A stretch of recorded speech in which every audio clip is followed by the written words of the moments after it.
Good afternoon, everybody. Today I'm chatting with John-Mark from Riverside Resources. We talk gold, inflation, the Fed, you name it, pretty much anything that a precious metal investor cares about. We then get into Riverside Resources and how John-Mark has made a business model out of finding great projects through value or staking and finding massive partners who want to come in and fund the actual exploration and development. So please sit back, enjoy, and if you haven't already, hit the like button, subscribe, and ring that notification bell. Also, let us know in the comment section what you think of Riverside, where the price of gold is going. Any feedback is greatly appreciated. All right, guys, enjoy.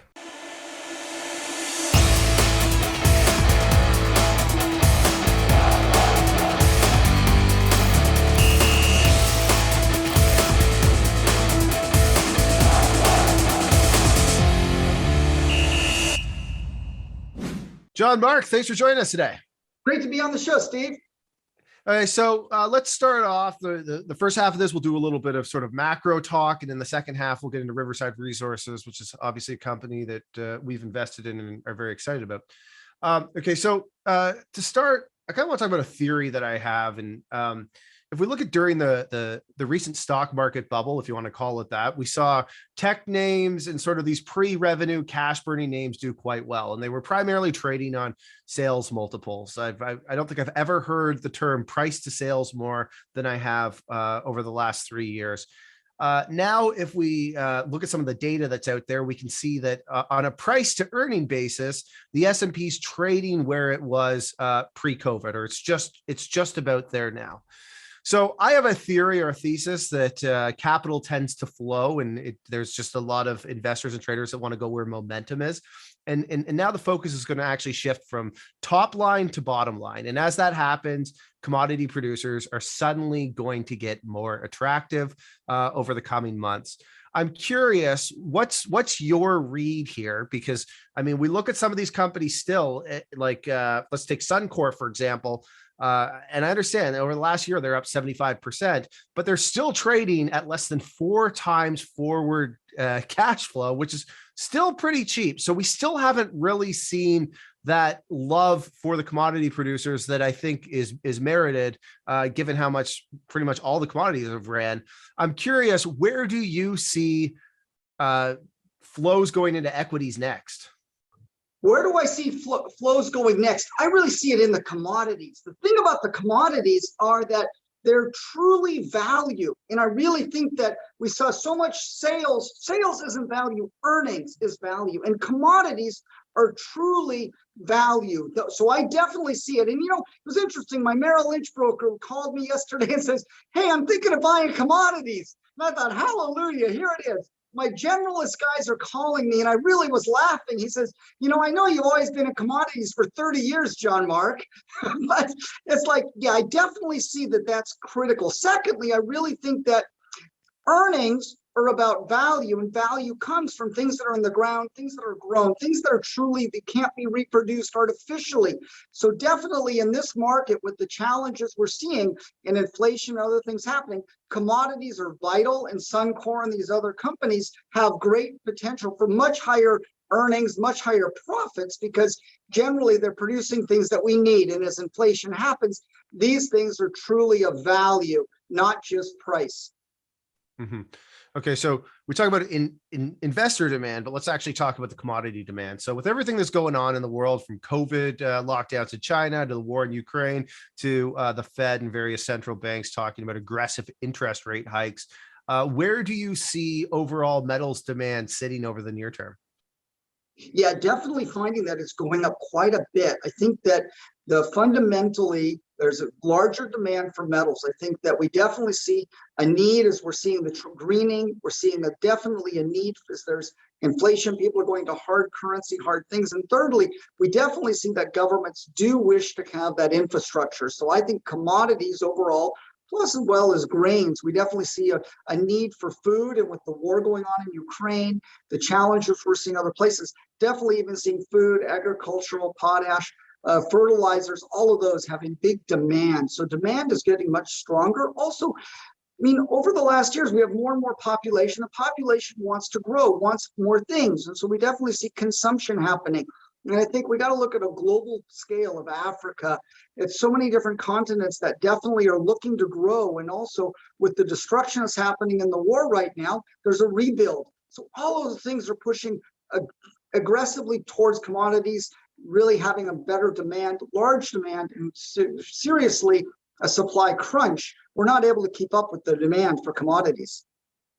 Okay, so let's talk about precious metals for a second here. Gold is something I haven't been able to quite figure out. I'm still, a believer, but I'm starting to question it a little bit in the sense that, money supply has increased 40% over the last, say, 2 years. We saw when it all started, Bank of America came out with a $3,000 price target on gold, and then I think like 6 months later rolled it back to $2,000. And it seems like the investment community and world sort of looking at gold and they're trying to figure out exactly where it fits in. So I got to ask you, what is your take on the price action in gold? No, I definitely think that gold fits in. For me, when Russia backed up the ruble, when basically what you heard Putin say is, we will pay 60 rubles per ounce of gold. And we said, look, this is where we're putting the value of gold. We're going to lock in the value of our own currency, of our money to that. That was a great statement. Not that he relaxed that, but it definitely showed the strength. And we see that, I think, generally the commodities, particularly gold, the price action hasn't moved the way it should. And I agree with you, Steve, that it definitely should be much higher. If you go and try to buy supply coins, it's hard to find coins, hard to find metal. I think the ETF is not really the true price of gold. I think it's very difficult to get gold supply. It's hard to get gold metal or silver metal.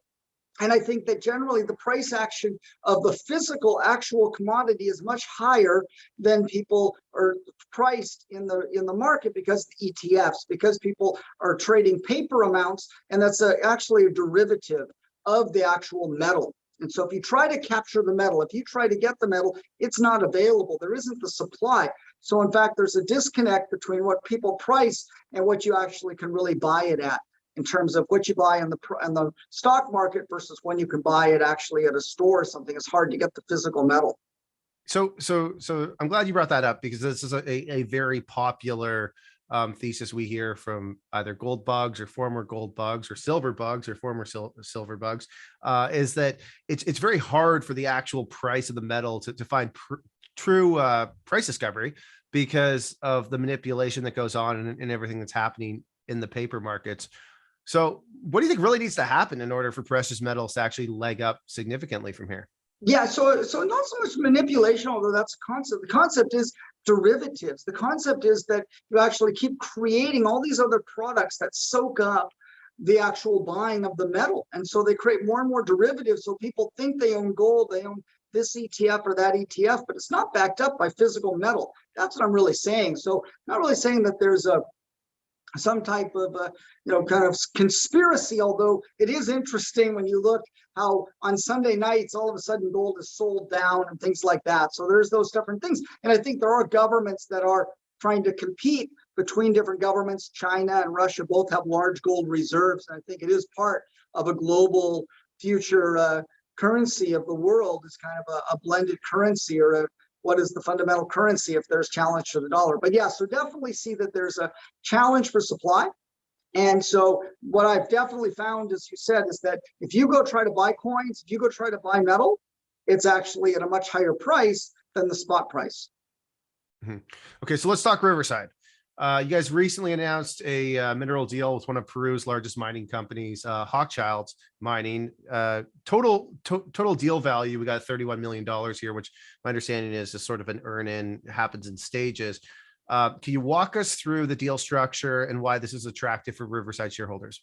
For Riverside shareholders, this is excellent. Follows through with Riverside's continued prospect generator business model, the business of Riverside owning projects and getting other people to de-risk the project. And this deal with Hochschild is actually the fourth project we've done with Hochschild. They're a returning customer. We've done multiple different deals with them. On this deal, they're funding fully the exploration of $8 million to earn an interest. If they don't do that, they don't earn any interest.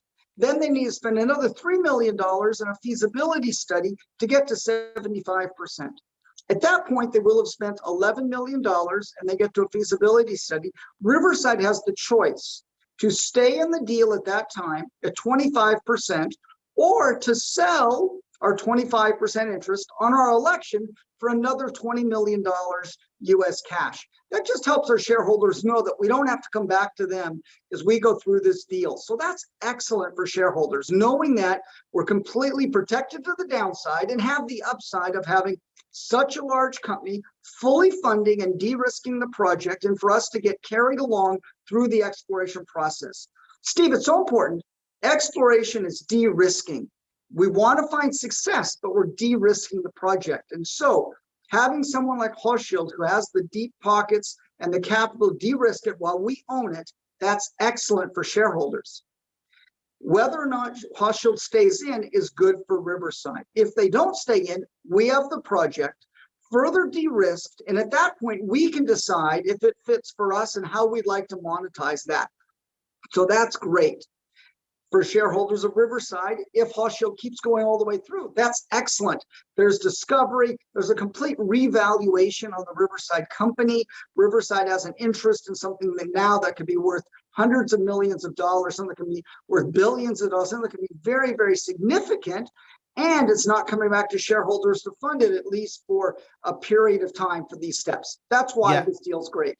And that's effectively why we're looking at a company here that's been at this for 12 years and has never done a rollback in terms of shares. There's only I got up on the CEO website right now, 74.5 million shares outstanding after 12 years doing this. The strategy for our audience is kind of new to the story, and what we found attractive about it is you go out and you find projects, and then you find somebody else to pay to develop them, and you just get to ride in that sidecar. Which brings me to sort of the next question here is, typically, how do you guys go about finding those projects? I see that you just acquired 100% interest in project in Sonora, Mexico through Oregon Royalties. Is this typically how you guys go and find new projects, or is it often just through staking? So this is the deal that we did with Origin is not typical. Usually you're correct. Usually we're staking. In fact, next week I'll be out in Ontario at our drill project at the Oaks project, and we have a whole bunch of properties in Ontario that we've staked and done the work. Typically we stake them ourselves. In the case with Origin, it was actually fully funded by BHP. You know, we have a $5 million fully funded BHP, plus they're covering all the underlying costs on the project, and Riverside gets a free ride along. So when we get those type of deals into large copper assets like we have with Origin in Mexico, that's excellent. So that's not the typical, but again, it's great for shareholders. So Riverside, instead of being typical, I myself, I've always been a shareholder. I'm a founder of the company. I've never sold a share. I bought more shares last week. I continually accumulate, and I see that we do have great value. We run a business, and this business of owning projects and getting partners to de-risk them is a wonderful place to be. But you have to have the technical competence. You need to know where to stake, what to stake, and then who to sell it to. Okay, so for investors watching, what are the near-term catalysts or milestones that they should be watching out for Riverside over the coming months or quarters? Super. So right now, drill results. We're very excited by the work we're doing in Ontario, and we're getting the drill results back. We did the drilling in the winter. Now over the spring, we're getting the assays back. So as those come in, that'll be great. Secondly, exploration results from Mexico. And that's coming in 3 different ways. Hochschild, really great. We're in the field, we're doing work. I saw pictures of rattlesnakes from the field yesterday. The guys are out there doing things. Secondly, catalyst from BHP. More deals, more results, looking for giant porphyry coppers. That's great for Riverside. And the third is gold and silver in Mexico. And what we're doing in that is right now, exploration results on projects that we're working on that are inside of our portfolio that are the future growth of Riverside. So that's 4 different catalysts that are coming in the next month to 2 months. All right, perfect. Well, thanks so much for joining us, John-Mark. It's always a pleasure. And I'm looking forward to going out and seeing your property in Ontario soon. Going to be great to have you out there and super to be on the show. Thanks a lot. Awesome. Thanks, John-Mark. All right. Thanks for joining us, everybody. And please let us know what you think in the comment section. Thank you, everybody.